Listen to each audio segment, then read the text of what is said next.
Amen. Magandang araw muli mga ginigiliw, no. Ko lamang pong ibahagi sa inyo ang patungkol po sa sinasabi po ng mga tao na Good Friday, no.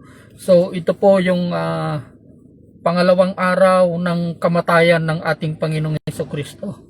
Katulad po ng sinabi ko po kanina na hindi po ito yung eksaktong araw ng kanyang kamatayan, kundi ang kanyang kamatayan ay araw ng Miyerkules ng hapon. So ito po yung pangalawa, pangatlo po bukas, tapos yung panglinggo, yun na po yung kanyang muling pagkabuhay, mga ginigiliw. So sinasabi po ng karamihan ng mga tao, no, sa base sa kanilang tradisyon at alituntunin, ito daw ay Good Friday, no. So ibig sabihin lahat na ba ng Biyernes ng buong taon except today ay Bad Friday na rin, no? Hindi po. Lahat ng araw, no, alam nyo, ang lahat ng araw ay mabuti, no. Lahat Good Friday yan. From Monday to Sunday po yan. Lahat ng araw yan ay kinasihan ng Diyos, no. Kaya nga nilikha niya yung langit at lupa sa loob ng 7 araw, no. Wala siyang sinabi na hindi ko lilikhain yung langit at lupa dahil hindi good. Ganon, hindi po ganon, no. From Monday to Sunday, no, nilikha ng Diyos, kinasihan ng Diyos ang bawat araw. So lahat ng araw mabuti po, mga ginigiliw, no.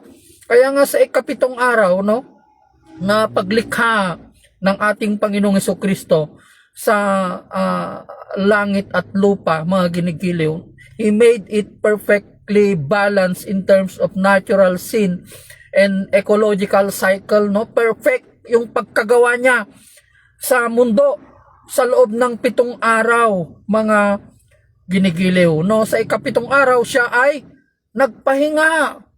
So nagpahinga na siya. Bakit siya nagpahinga?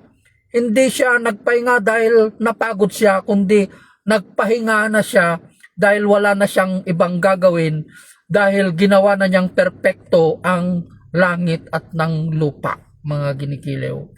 Kaya lang, yung langit at ng lupa naging imperfect, no. Alam mo, this world became imperfect. Naging imperfecto ang mundo. Bakit siya naging imperfecto?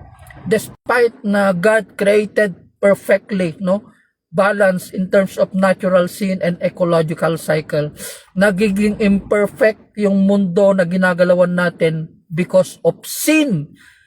S-I-N, dahil sa kasalanan, kaya naging imperfecto ang mundo na ginagalawan natin. Yung nilikha ng Diyos na mundo, sinisira na ng tao. Sinira na ng tao. Nangyari ang lahat ng ito because of sin, dahil sa kasalanan.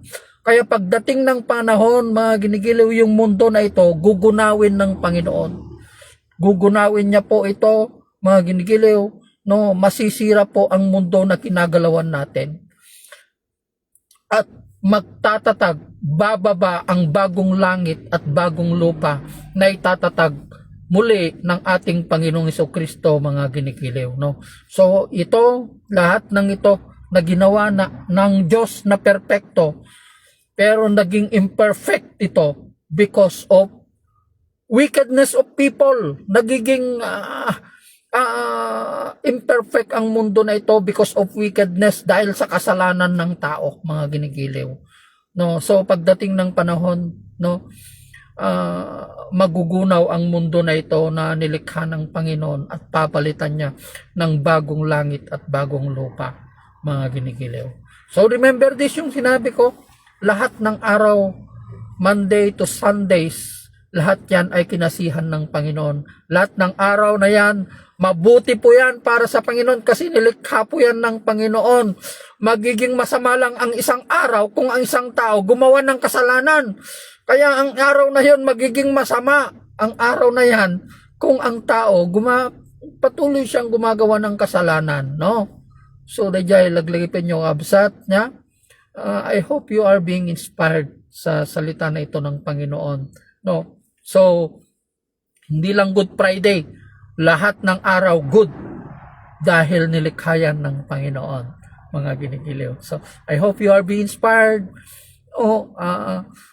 Subscribe nyo po yung YouTube ko. Napakaraming salita ng Panginoon na mapapanood nyo po doon. Richard Alonso, Pulis na Pastor, sa YouTube channel ko po. Lahat ng nakikinig po, pagpalain po kayo ng Panginoon. Magandang umaga po. God bless everyone. Maraming salamat po.